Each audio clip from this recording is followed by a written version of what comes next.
This is a Nightline Friday night special. Item. On a ladder of group IQ scores, blacks fall below Latinos, Latinos below whites, whites below Asian Americans, Asian Americans below some Jewish Americans. Item. IQ is determined largely by heredity, and that inheritance is an important predictor of success. If all this is true, is your success in life determined by the IQ you inherited?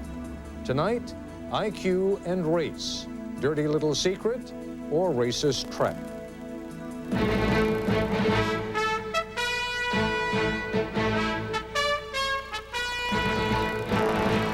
This is ABC News Nightline. Reporting from Washington, Ted Koppel. We're focusing tonight on a book that is doomed to be little read but widely debated. In that sense, it's a little like the Clinton health reform package. Everyone seems to have an opinion on it, although hardly anyone has read the whole thing. Inevitably, much of the debate and most of the anger generated by the bell curve, that's the title of the book, has focused on its most controversial assertions. President Clinton was asked about it at his news conference today. Well, if you're asking me, first of all, about Mr. Murray's book, I haven't read it. But as I understand the argument of it, I have to say I disagree with the proposition that there are inherent racially based differences in the capacity of the American people to reach their full potential. I just don't agree with that. It goes against our entire history and our whole tradition. Very simply stated, the argument goes like this. There is a direct relationship in our society between above average intelligence, getting a good job, and making a decent living. The IQ test is a sufficiently accurate measure of this sort of practical intelligence, the argument goes on, that one can predict with reasonable accuracy how well or poorly a child will do in the marketplace based on that child's IQ score. But there is more. The authors of the bell curve contend that somewhere between 40 and 80% of a child's IQ is predetermined by heredity. Now, it is true that over the past 70 years of IQ testing, on average, white children score higher than blacks, East Asians score higher than whites, and the children of East European Jews score higher than all of them.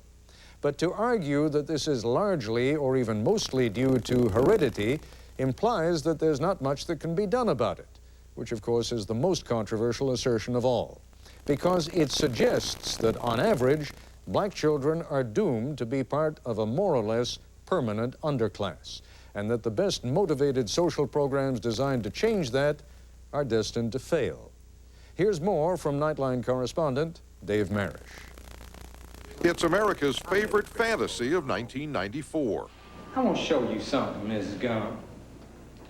Now, this is normal. Forrest is right here. The film Forrest Gump, the story of a dim bulb who lights up the world, even though his brilliance is not the kind that shines on IQ tests. He might be a bit on the slow side, but my boy Forrest is going to get the same opportunities as everyone else. Ironically, just when Forrest Gump is topping the box office charts, political scientist Charles Murray is bidding for the bestseller list with The Bell Curve, a book whose thesis flat contradicts the world according to Gump. I'm sorry, IQ is a very important predictor, not just of academic success, but of economic success. It's just one of the harsh facts of life, says Murray, that IQ measures the factor that makes the difference in today's age of intelligence. High intelligence at the top, low intelligence at the bottom doesn't explain everything, but you are not going to understand unless you understand the role of this factor. The Bell Curve's thesis is controversial and has been argued over in cover stories in Newsweek and the New York Times Sunday magazine and in a whole issue of the New Republic, whose staff almost revolted over editor Andrew Sullivan's assignment of space to Charles Murray. I really strongly believed, as a matter of conscience, that something this serious that raises these emotions deserves to be looked at seriously and published. Murray argues that intelligence predicts not only who gets rich and who stays poor, who sits in a Harvard PhD class and who stands on the welfare line. IQ scores, he says, provide an easy explanation for the disproportionate number of America's least successful people who are African American. Another harsh fact of life, he calls it. There is about a 15-point difference between blacks and whites. For as long as Americans have been IQ tested, blacks have trailed whites by that 15-point margin, just as whites have consistently trailed East Asian Americans by around 3 points and Ashkenazi Jews by a few points more. Murray sees in the consistency of these gaps proof that intervening to raise low IQs just doesn't work. What has puzzled the people who work in this area is how extremely hard it is to take the environment, enrich it, and then produce the increases in cognitive functioning that you think you ought to get. The fact is, a lot of biologists assert that all kinds of interventions early in the life of a child can make a huge difference, can even raise IQ points. The implication of this argument is that if nothing works, why bother to help folks stuck at the bottom? Washington Post columnist E.J. Dionne not only finds Murray's analysis wrong-headed, he finds it old hat. Some of these very same things were said about Irish immigrants when they came into the country, and there were all of these so-called scientific arguments that said they were inferior, and yet the Irish have become one of the single most successful groups in America. And as for today's African Americans, scholars say they face plenty of obstacles to success that have nothing to do with intelligence. These studies don't take into account and weigh 250 years of slavery for blacks. That for 250 years, they were not permitted by law to learn how to read and write. So it may be possible that what they really are picking up are really these long-standing historical deficiencies that were imposed on an oppressed group of people that are still showing up that we have not overcome. Dr. Poussin's hypothesis is strengthened by some more harsh facts of life uncovered by IQ testing.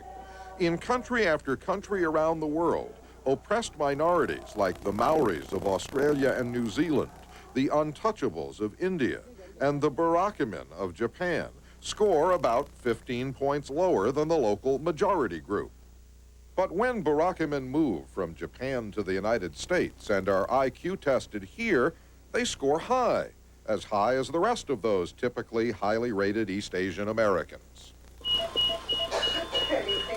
But what may be the best argument that innate unintelligence is not what is downgrading poor African American communities is illustrated by one of those communities' worst and most intractable problems: infant mortality.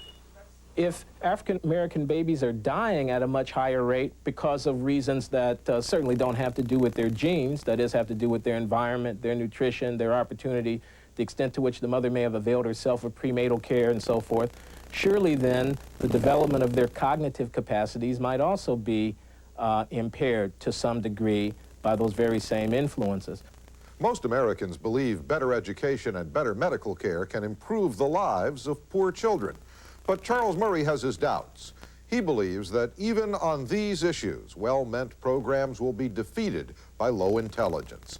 Better not to fight it, he advises. Better to adjust expectations downward to match low IQ scores, even if that means leaving millions of poor people, a disproportionate number of them African American, to live less frustrating but more limited lives.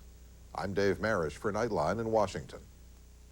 When we come back, I'll be joined by one of the co-authors of The Bell Curve, political scientist Charles Murray, and by Howard Taylor, a professor of sociology at Princeton. These two men disagree so profoundly, and this subject is so volatile, that we want to be sure that each man has a reasonable chance to explain his point of view. So, even at this early stage in the program, I'd like to warn our affiliates that we're going just a few minutes beyond our allotted time. The debate in a moment. This is ABC News Nightline, brought to you by MCI. Millions of dollars of lost savings. Savings you never received because your business used AT&T, which is why thousands of businesses are demanding proof. Call MCI and see how much of this is yours. An examination of your AT&T bill could reveal savings you never received. Savings you'll see when you switch to MCI, which is why thousands of businesses are getting a second opinion from MCI. So call us. You'll feel a lot better. Life is a series of roadways, and if you want to get anywhere, you've got to get off that bench and play, move into that merging lane. So you check your mirror, but an 18-wheeler with 30 tons of persuasion is saying, "Oh no, sister, you're not coming in here." Should you go? Stay? You point your big toe to the floor. You go. 275 horses and a 32-valve V8 respond. I am engine. Hear me roar. I'm David Brinkley. Illegal immigrants and violent crime. Florida, the Sunshine State, has some clouds. We'll talk with Governor Childs and his challenger, Jeb Bush. Sunday. Nothing like a little pregame tailgating, huh, Pigskin Pal? Couple of fans, couple of Egg McMuffins. 2 Egg McMuffins for $2, huh? Mr. Farm Fresh Egg Boy. Mr. $2 conversion. Go for 2, guys. Go for 2 with McDonald's $2 conversion. Convert $2 into 2 hot, fresh Egg McMuffins or 2 towering, tempting Big Macs. But the clock's ticking on this deal, so hurry. What you want is what you get. We'll get a couple of Big Macs later on. That's a good call, Mr. 2 All Beef Fatty Boy. At McDonald's today. We got enough time before kickoff? Oh, sure. If you think women should be trusted with the right to choose, vote for us. If you believe abortion should be illegal, even in cases of rape and incest, vote for John Engler. It's a clear choice. Right here, a kid was killed with an assault weapon. John Engler thinks just about anybody should be able to carry these. If you agree, vote for him. But if you think assault weapons should be banned, then I'm your guy. It's a clear choice. Joining me here in Washington, Howard Taylor is a professor of sociology at Princeton University. He is the author of The IQ Game, a critique of the hereditary approach to IQ and race. And Charles Murray, co-author of The Bell Curve. And I should begin with you and point out to our viewers who could not see you that you were very upset by that setup piece and by the way we presented what it is we believe you have said. So why don't we begin on that point, because if we have in some way misquoted you, this is an ideal opportunity to correct it. The first point is that when they talked about Murray this, Murray that, this book was written by Richard Herrnstein and Charles Murray. It was a full and complete collaboration of the most wonderful kind, and whereas a lot of the stuff that's said is negative about me, I want people to understand that his role in this book, for all that is good in it, just has to be up there on top. We should point out that he died a few weeks ago. He died just a few weeks ago. Right. The second point is this book is not about race. This book would be just as important if the United States consisted entirely of blue-eyed blondes. You could take out the chapter we have on race, rip it out of there, and the arguments that I think this nation has to deal with